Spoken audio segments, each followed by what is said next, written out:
Sorry, I had to move locations. There was some stuff with my neighbors on the front street. I don't know, they were just talking. Everything's fine. Just moving down here to, we are now in the Garden of Eden, my backyard here. I need to clean it up. It's really dirty. And, you know, Monday's Memorial Day. That's why we cry a lot.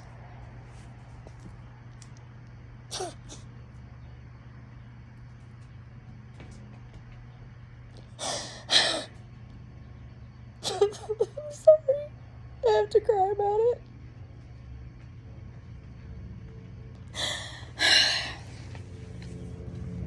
When I was a little girl, I loved to have my mom sing to me at night so I could sleep. And to this day, I still have to listen to music to be able to go to sleep. And that's how important singing and music is to me.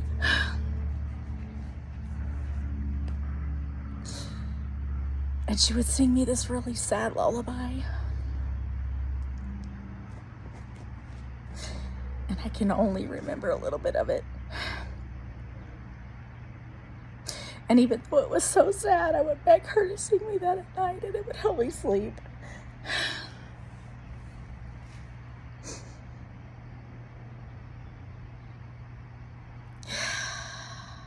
The only part I can remember, and if I can just get myself enough together, I'll sing it.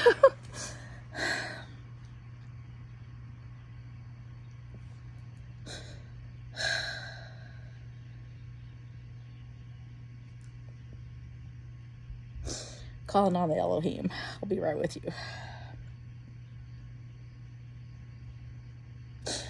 Please help me do this.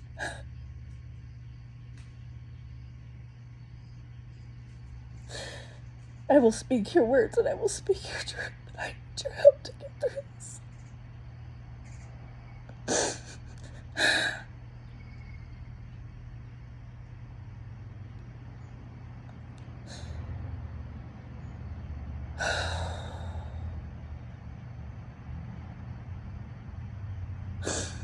Thank you for my life. Thank you for your unconditional love. Thank you for all the blessings you've given me. And your love for me makes me strong, and my love for you makes me strong. And my Savior's unconditional love. And as long as my Prince of Peace is in the boat with me, I will not sink. I will not drown. Yes, it's time. It's time. Okay. All right, I'm back. So the song, the part I can remember goes like this. Do you know my daddy, Mr. Soldier? While you were over there, I thought perhaps by chance that you had seen my dad somewhere over there. And then I had a couple of verses, but only part of a verse I can remember goes, my mommy cries for him both night and day. And when I got older, and I was, older, elementary, about 3rd grade, it was a big transition part in my life. And so my mom was singing that to my sister and I said, Mom, I really like that song, but it makes me really sad. What's that song about? And she said, well, honey, it's about about a little boy who, his daddy's fighting World War II over there, or World War I even.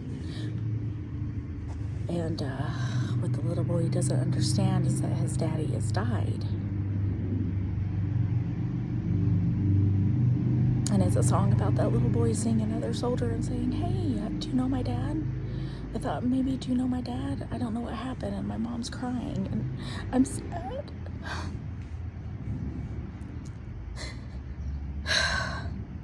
That is the cost of war. That is the cost of war. And the ones who are always on the losing end are the women and the children.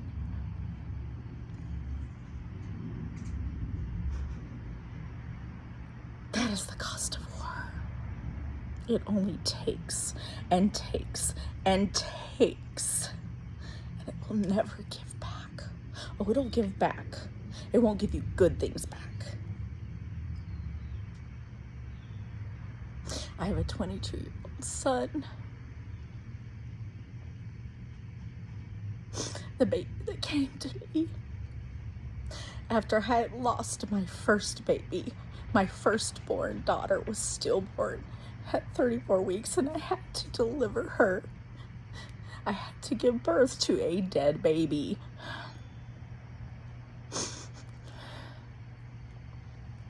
And the only reason I'm still alive today is because when everybody left me alone in that hospital room, every single person who ever said they loved me and said they cared about me left me alone in a hospital room with my dead baby in my arms.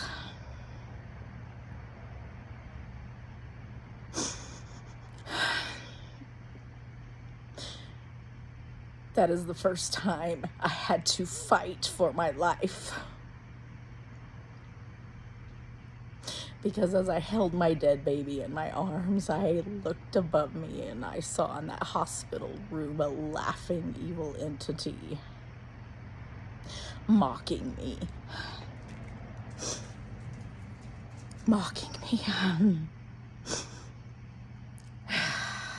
Saying, "Where is your God? Where is your Savior? You should have stayed who you are, you vile lesbian. You're hiding from everybody else, but I know the truth, and you can't hide from me. And now look, I took your baby."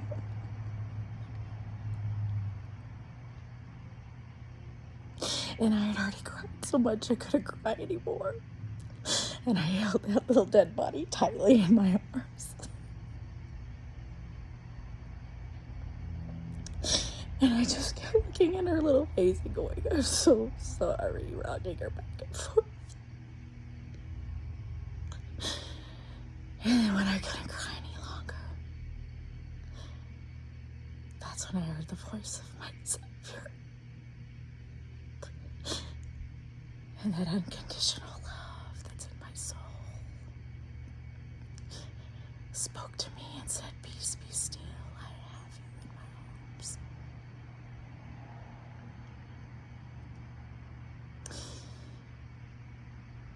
And I breathed a sigh. And then I looked at that still small voice. And it said, "I already have her soul, and it's okay.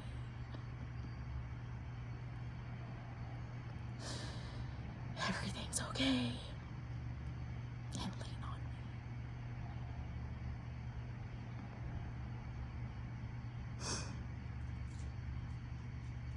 And I gave that unconditional love and my unconditional love for the soul that was no longer in that body. And I said, "I trust you," and I gave that baby to my unconditional love, who is my Savior. And I said, "I trust you. You can have her." And then I felt that little small voice sound like the rushing mighty waves of an ocean. And I looked up, and I no longer saw an evil laughing. I saw a teeny tiny little bug look like a little cockroach, and I used that white light and I smashed him with my fist on the ceiling. And I was reminded of a little shepherd boy named David, who had heard while he was out tending his father's flock. of a big, huge, giant bully named Goliath. And a righteous anger rose up in that little shepherd boy. And he went to the river and picked 5 smooth stones. And he said, okay, I got this. Watch me work. Shows up to the army. And see, what you have to think about the Old Testament is they tried to record historical events, but history is dry without attaching a human perspective. So this is what I think in my mind, because right now I have that spirit within me through my Elohim and my Savior that is unconditional love.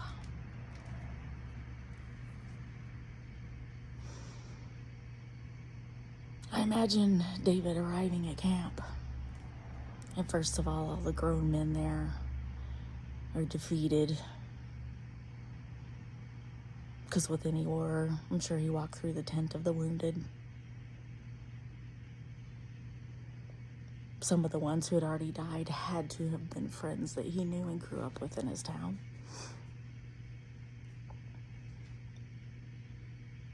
And then his older brothers are there.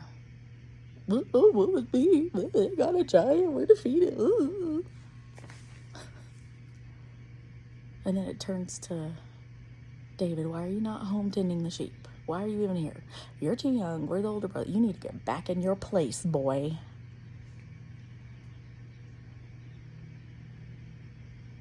And David says, you are supposed to be the army of the God of Israel, the Yehovah. And you're scared of this giant? Go home, little shepherd boy. You don't know what you're talking about. Oh, no. I know very much who I'm talking about. I know very much what's going on here. I don't care how big that fool is. I don't care how loud his mouth is. Rise up, armies of the Yehovah, and tell this dude to get Yehovah's name out of his filthy mouth. Remind him of his place. And then other people got mad. David said, you know what? Y'all just stay there. I got this. Lay down. Go ahead. You're right. You're tired. You've been fighting a battle. I get it. It's okay. It's your boy's here. I got this. You go ahead and go lay down, Hunty. Hunty, go lay down. I got this. And then David marches up with his slingshot. He takes that slingshot. And then the giant starts barking at David. What? Now you send out this little boy? I don't know. That's what Goliath sounds like. That's not what he sounds like. That's just how it sounds like in my head. You sent out this little boy to come and face me, the mighty giant? David said, go ahead and keep talking, giant, I guess. Go ahead. Go ahead and get it out now, because I'm about to kill you. And so if this is how you want the world to remember you, go right on ahead and run your full mouth. I don't care. So, here's the giant. David's like, let's see.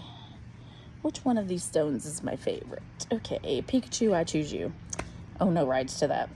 And puts it in the slingshot. Goes right between the giant's eye. I'm doing something. Love you. Close the door. No, close the door, please. Thank you. My daughter. And the giant immediately, I imagine, and this is how, again, artistic license, this is how, again, I imagine it in my mind of just like, the giant's talking and all of a sudden the giant's like, and then just falls to the ground. Like 1 second, there was his giant word vomitous nastiness. And then the next, it's like, oh, like he's dumbstruck. And that is how hard that rock hit. And thus the term, the bigger they are, the harder they fall. The story of David and Goliath. You're welcome for that. That was a free lesson. And David walks up slowly, and the whole army behind Goliath is like, wait a minute, he just took out our dude. That's the dude that was supposed to, oh man. And they're like awestruck, because here's comes David. He had to be like 12, 13 years old. And he walks up and he takes Goliath's sword, which is ridiculously huge for this little boy to lift. But he was strong from tending the flock. Takes off Goliath's sword. And he walked up, and I believe David already knew that he was dead. He was like, now I'm going to prove that I did what needed to be done. And cut off. And he takes the sword and he cuts off the head of Goliath with his own sword, which in ancient warfare, that was a sign of the conquering side. Another lesson. So,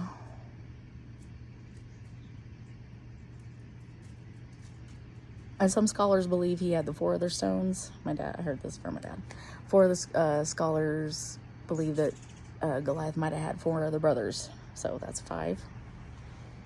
Or David, he could rapid fire, like, pew, pew, pew. And, but see, how he knew how to do that is because that's how shepherds would tend the flock at night, because wolves would come. And so David was used to, like, taking out wolves from a long distance. You don't let wolves into the flock. Wolves will eat up your whole flock, and there goes your livelihood. And sometimes a wolf will take out a sheep and then hide itself to disguise itself. Yeah, wolves, they're smart. So David had to know how to take out a wolf instantly from like miles away. And so slingshotting, it's a good skill to have, just saying.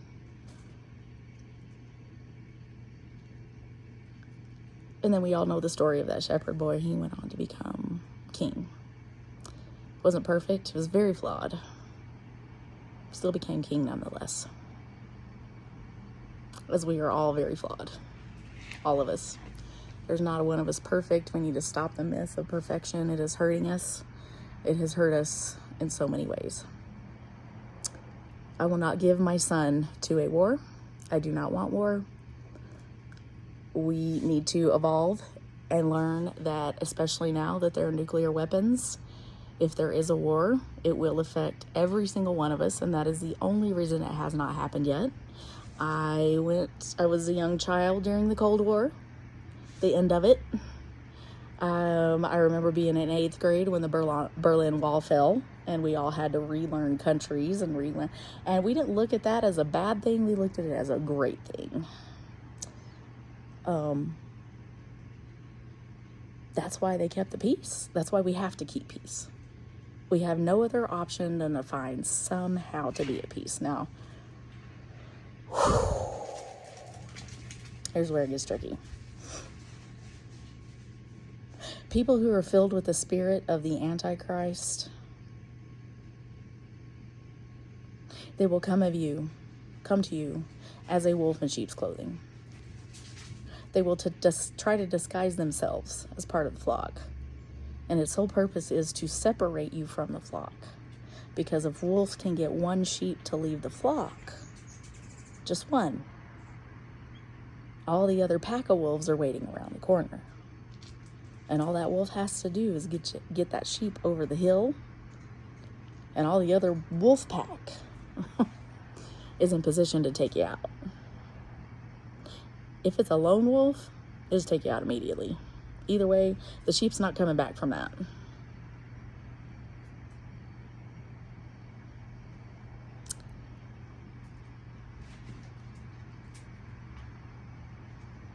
So I don't want to use the word Jesus anymore, even though that's how you know that person. But his real name, when that soul inhabited the body, was named Yeshua. And I like to use his proper name. And he was a Jew. He's very much Jewish. He was not white. Jewish. Jesus. Is Yeshua.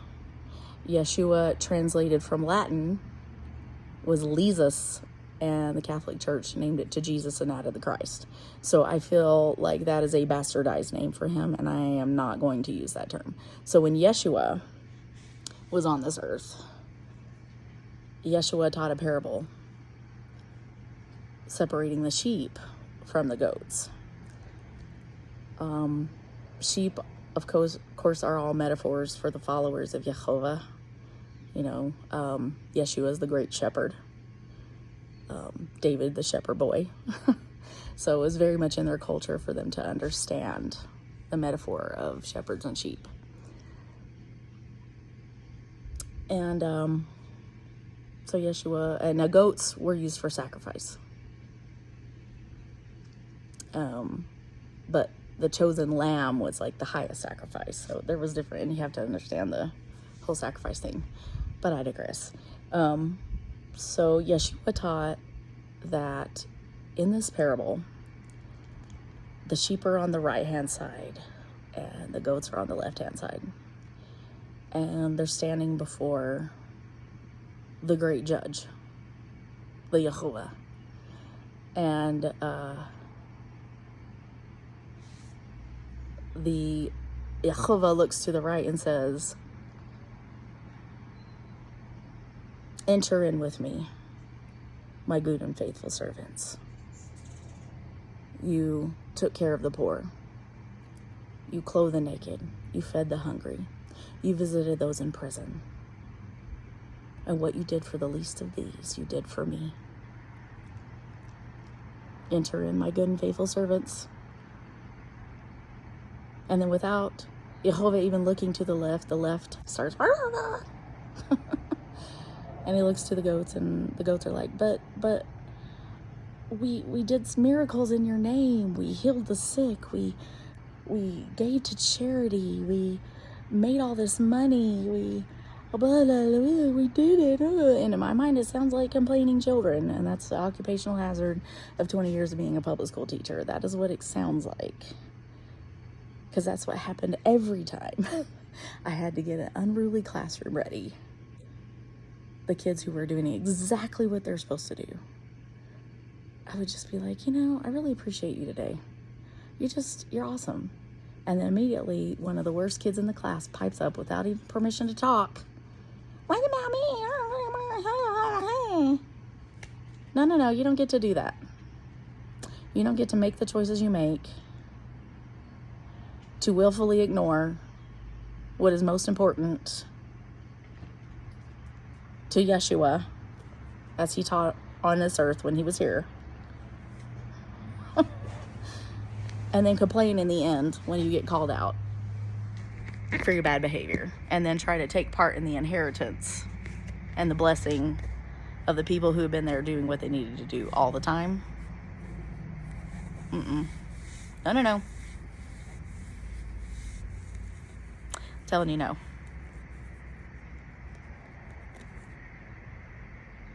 And then Yehovah looks to the left and goes, You did not take care of the poor. You did not clothe the naked. You did not feed the hungry. You did not visit people in prison. Depart from me, you wicked, wicked, wicked people. Get out of my sight. I don't want to see you. I don't want to hear from you. I want you to get away from me.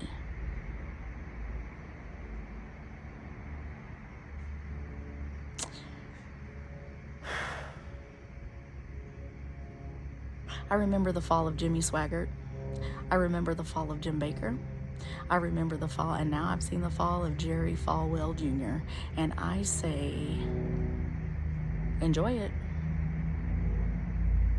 They have led you away to the god of mammon. And the god of mammon is the love of money and relentless pursuit of money over the human soul.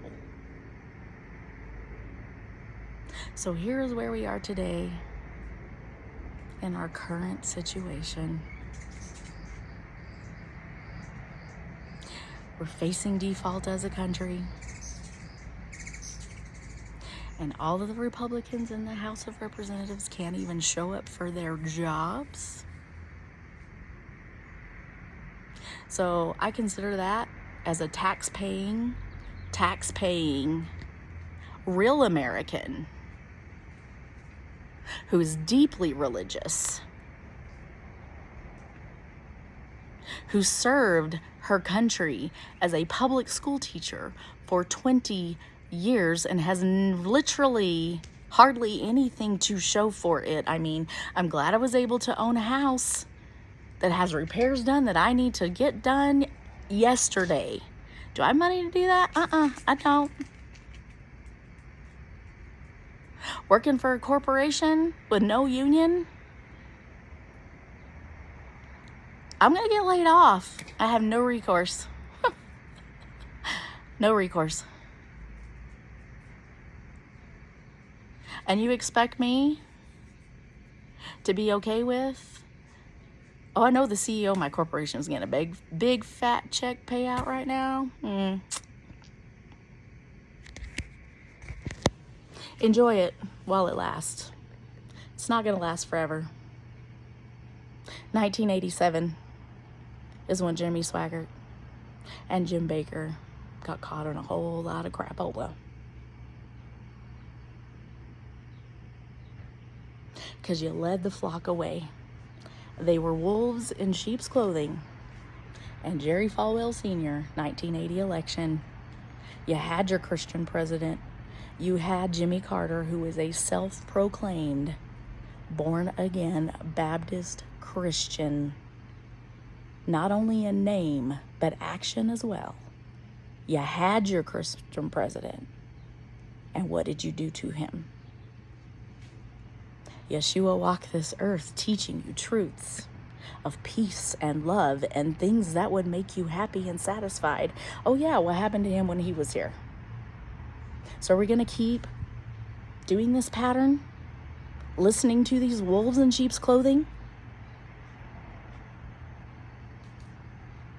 Your number 45 is filled with the spirit of the Antichrist. He is another wolf in sheep's clothing that has led you right into the arms of the God of Mammon. And you know what? He's falling right now, and you have not seen it yet. I have been given the vision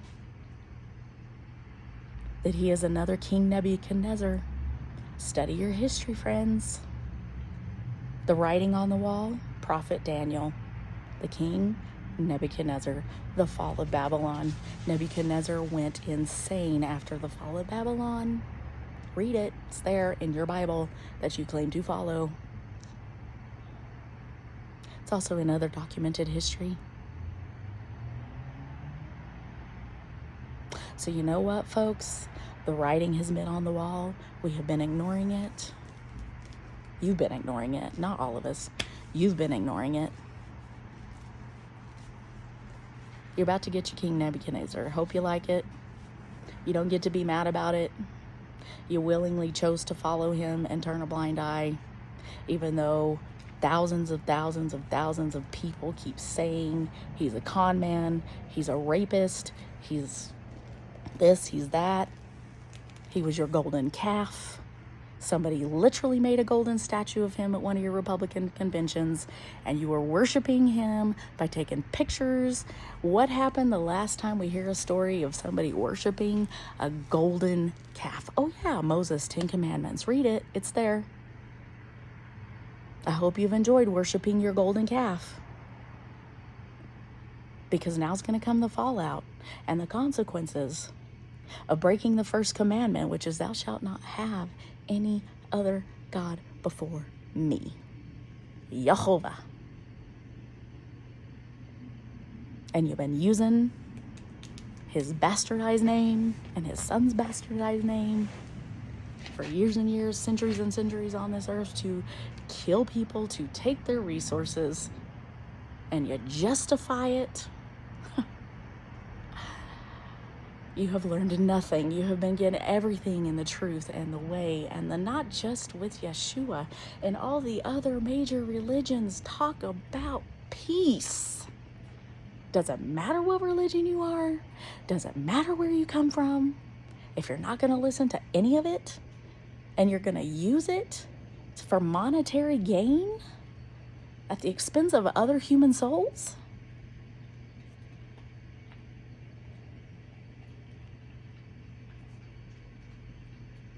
for money, for things.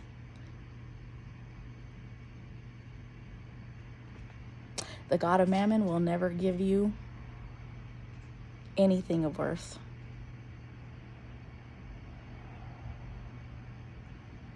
See, this video happening right now, it's a culmination of years of me praying, years of me tearing things off of myself, years of me getting through trauma, years of me getting through so many things I've had to face.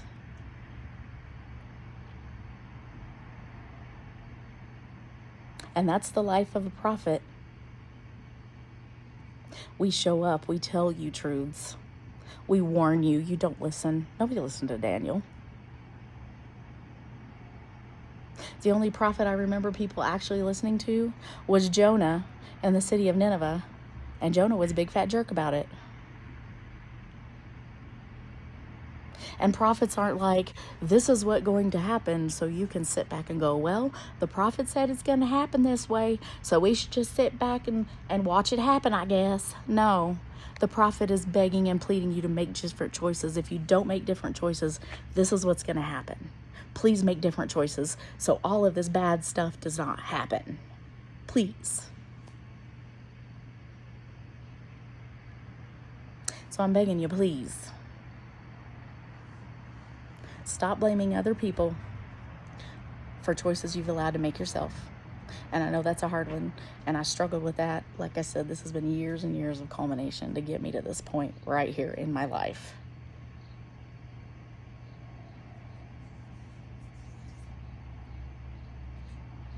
I had to do a whole lot of house cleaning every day. Just every day. It's my church of one. My own soul. Like right now, I should have put a disclaimer up front. I don't represent any religion. I don't represent anything. I'm representing my own soul and my own self. I don't even represent this. In fact, I'm probably gonna have to blur this out. I'm just a regular, normal fan that paid cash for that hat, my hard-earned cash. Oh yeah, because I'm a tax-paying American. Can you say the same?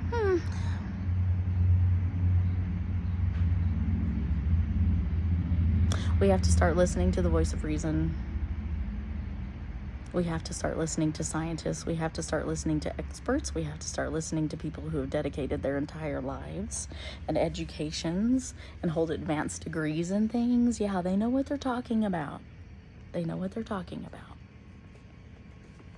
And those of us who are educated, you know what? Let's drop the superiority complex. We don't need to do that, because you know what?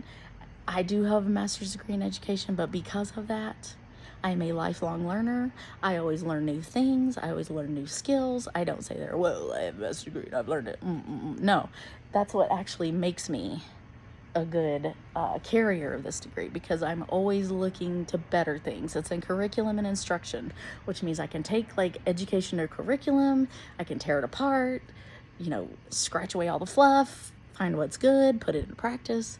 I used to teach music. I'd put into, music and plays. I used to teach PE. I'd put it in games. And yes, I'm a very fat PE teacher. I know fat men are allowed to be PE coaches, but fat women aren't. I get it. I know. But we just have to really get over what is this human shell and look at the heart of the matter. And the heart of the matter is that war is always not the best answer. We have nuclear weapons. All of us will suffer. And women, especially mothers, are you willing to give your children to that? Because I am not. And I say no to the God of war, the proponents of war, warmongers, wherever you are. You need to know I rise up in the spirit of that shepherd boy when I am praying and weeping over my country and what is going on, and praying to my deities, the Elohim, they have showed me, and they are many, and they are strong, and they have told me whatever I loose on this earth will be loosed in heaven. Whatever I loose in heaven will be loosed on this earth. And I have loosed peace, and I have prayed for peace, and I have wept for peace, and I will not stop until we have peace, because I come to you in the name of my Prince of Peace, the one I have in my heart, in my soul. Unconditional love is my Savior. Unconditional love is my religion. Unconditional love is my chosen path.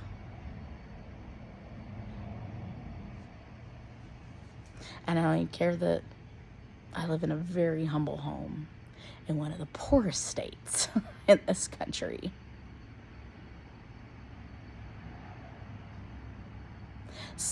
And I want everyone in my life, everyone I know, everyone I don't know, to have the best life possible that they can have for themselves.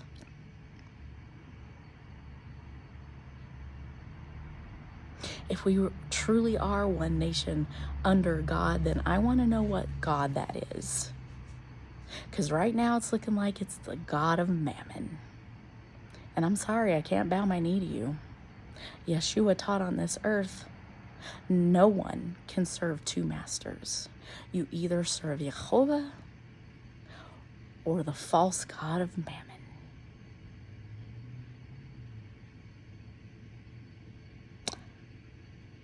So that means there's only two choices, y'all. Who do you serve?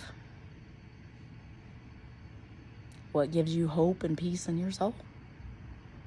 Or are you serving something that keeps you in constant drama, that keeps you in constant fear, that keeps you in constant, ooh, you know what? Yeah, that does release dopamine in our brain, which dopamine is a feel-good chemical, but we can get what we call dopamine overload. I used to teach health. Dopamine overload. And it feeds that flight or flight. And yeah, you feel giddy with it. You feel, ooh, you rise up and feel strong and powerful, because that's your survivor instinct coming in. But it's not good to constantly stay in that survivor mode.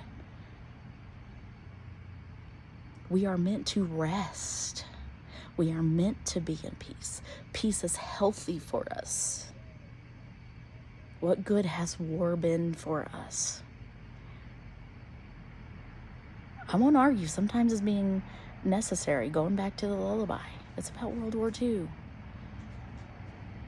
And me weeping for Memorial Day, because you know why those soldiers died? To fight fascism, to fight Hitler, to fight madness. And we're really going to give a foothold to that? That's disrespectful to them. I am very much a supporter of our military, and I want us to be peacekeeping forces. Peacekeeping. Peace. It's better for our military members to be at peace. And those of you say, oh, just send in our army. Yeah, it's fine until it's your kid, isn't it? Don't be saying that unless it's your kid, unless you have a child who is part of the military forces. Don't be running your mouth about war. That means you're okay with everybody else's kid dying for you. I don't want any of my kids to have to pay that sacrifice. That's just like a sacrifice I'm not willing to give. So you're going to take my tax money and my children and leave me nothing to show for it? No. You don't get to misuse. You don't get to misuse me for that. So you can skip work on a Friday because you don't want to raise the debt ceiling, even though you did it 3 times for your false god of Mammon, who inhabited number 45, and still who inhabits him. And it will drive him mad. Just get ready for it. It's going to happen. I have foreseen it. You watch. He will try to plead insanity and save himself from going down and having to pay any kind of consequences for all of his choices he allowed his own self to make, as all of us do. What about forgiveness? Well, yeah, you're right. There is forgiveness, but it doesn't save you ever from the natural flow of consequences of choices. That was never promised. Why do you think Yeshua taught so much about how to make good choices? How to be a person of value and worth in the spirit? Sorry. Be a good learner.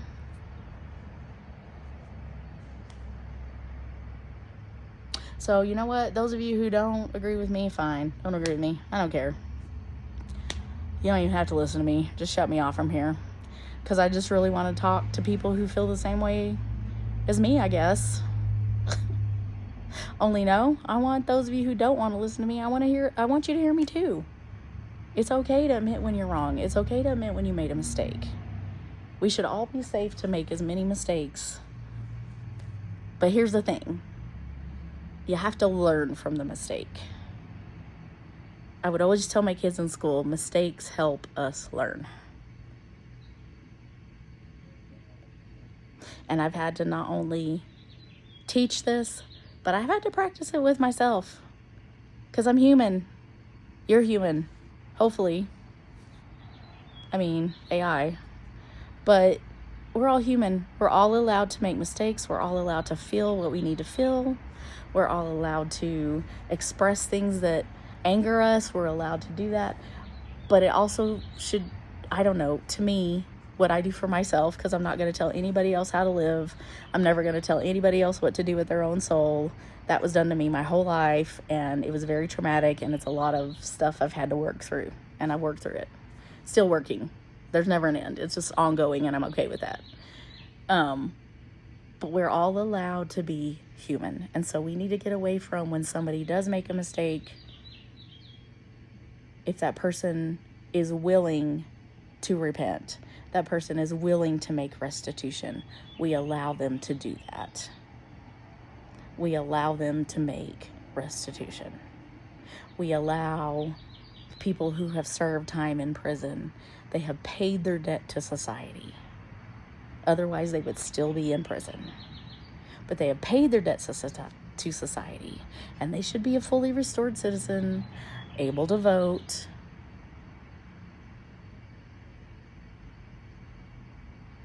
How many chances do you want when you make a mistake?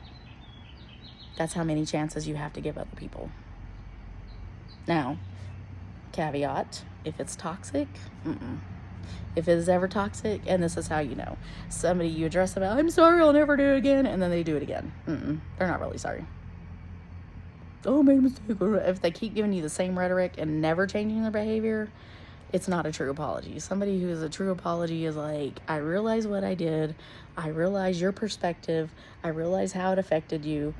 This is how I felt when this happened.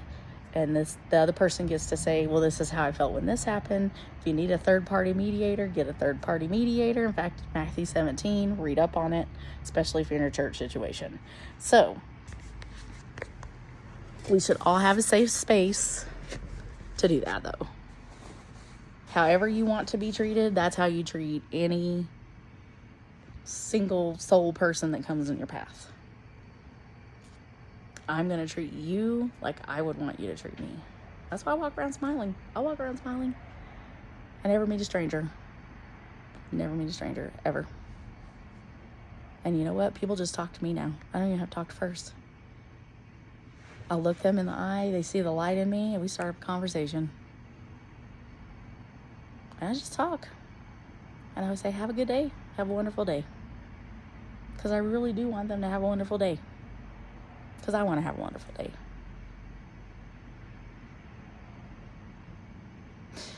All right, we're going on 45 minutes, and I'm not going to be long-winded. So, recap.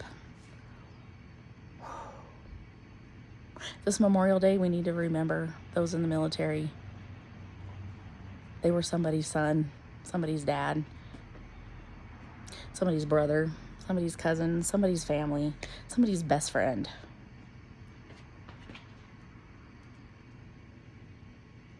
And there were women who served in World War II, the pioneerings, to show our country, you know what? We're worth more than just being, what you want us to be. Let us define who we are. Thank you. We get to define who we are, and not just women, everybody, and not just gender. I mean, whatever your gender is, who really cares? That whatever you choose to present yourself in this outside body that you dwell, do it healthily. Let's just value each other. Because, yeah, artificial intelligence, it is the fourth industrial revolution. But there's never going to be a replacement for human contact if you're fully human. If you are fully human with a soul indwelling in you,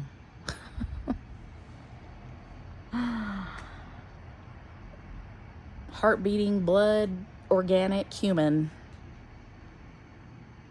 nothing is ever going to take the place of human to human contact. And it's special. And you know why it's special? Because look what happened when the pandemic happened and human contact was taken away from us. How has it reshaped us? Some ways good, some ways not so good, but that's everything. It's all about finding the balance. So I just encourage everybody, find the balance, live in peace. That's got to be enough for now.